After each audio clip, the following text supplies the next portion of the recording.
We decided to do barn doors for our laundry room and closet in the basement. I started out with standard sized openings, but being in the basement meant I had lower ceilings. So I knew I was going to have to cut the doors down, but I didn't realize I was going to have problems mounting the door hardware.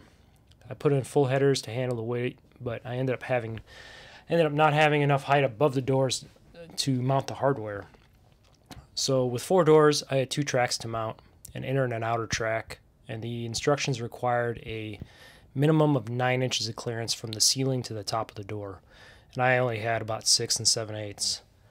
I tried putting the brackets up as high as I could, but they were still too low. If I had mounted them where they were, I was going to be screwing into the edge right where the drywall was, so I wasn't going to be in any kind of structure. I decided to add washers to the head of these bolts to limit the threads sticking out the top so I could get them up as high as I could. I also drilled a new hole in the large J-shaped brackets, as you can see here. This moves the outer track up 1 inch, and I would have to move the inner track up 1 inch when I drilled those holes too. So this solved my problem of screwing into structure, but it started a cascade of other issues. Once I had the tracks up, the rollers for the doors hit the bolt heads holding the brackets into the wall, as you can see here. This wouldn't have been a problem if I hadn't moved them up 1 inch.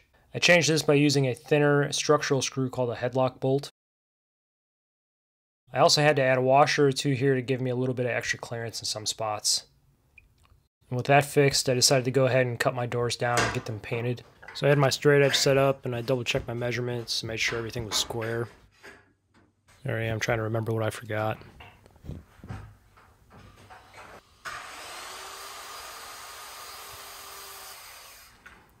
And here's the surprise. They're not solid. They're solid particle board with a thin veneer. Yeah, I am quite upset. This particle board kind of screws me up. I didn't know this was a veneer door. I thought it was solid all the way through. So that kind of screws up my plan to put a piece of filler here to make all of the stiles look the same. The rails. I was going to cut a piece off and glue it here so they were all the same width, but I can't do that now. So I'm going to have to figure something else out. So before I painted the doors, I went ahead and drilled all of my holes for the mounting hardware. This is for the rollers up top. And make sure you double check with the actual bracket, because the measurements they gave me and the instructions were not the same as the brackets were, so I had to move one of them. Here I set up a square just so I could drill straight through the door.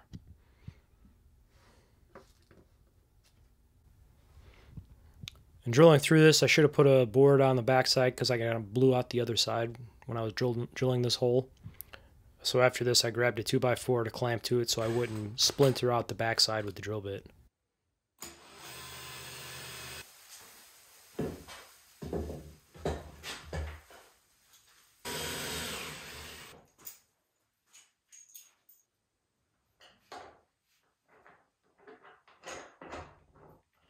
And the bolts are too long. So they were obviously intended for a thicker door, so I had to cut them down.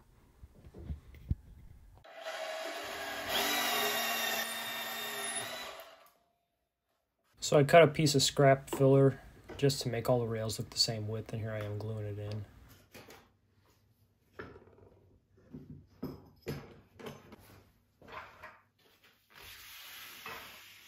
This is after I had painted the doors, so if you're interested in seeing them painted, I do have another video that shows that. And I actually took the hardware apart on these brackets that hold the rollers and painted them to match the door hardware. It was a lot of extra work, but it was my wife's idea, and it ended up being a really good decision because they look great.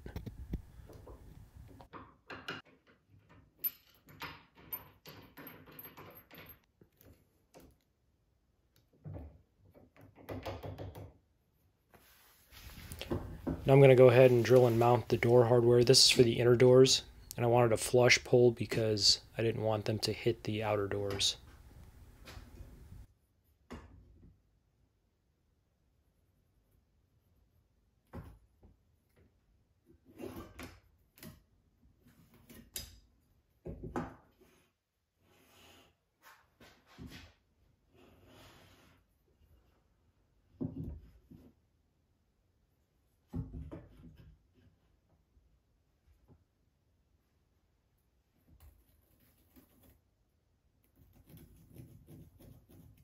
Put some tape on your drill bit so you know how deep to drill, and make sure you tighten your chuck.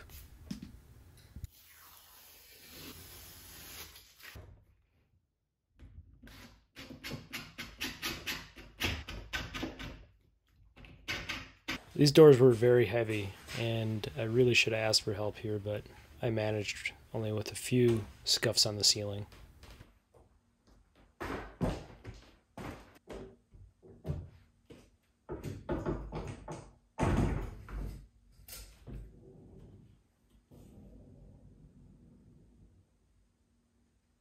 Here we are with the two inner doors completed and hung.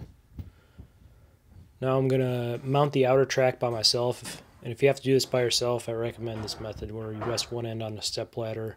I've got a hammer and a ratchet stuck in it so it won't slide off. That way you can get the one side attached and go over and mount the other side.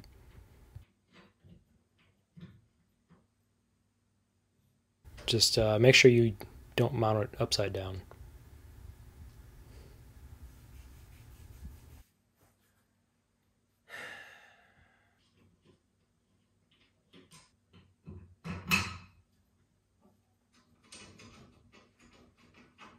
So I had an issue with the length of this bolt here.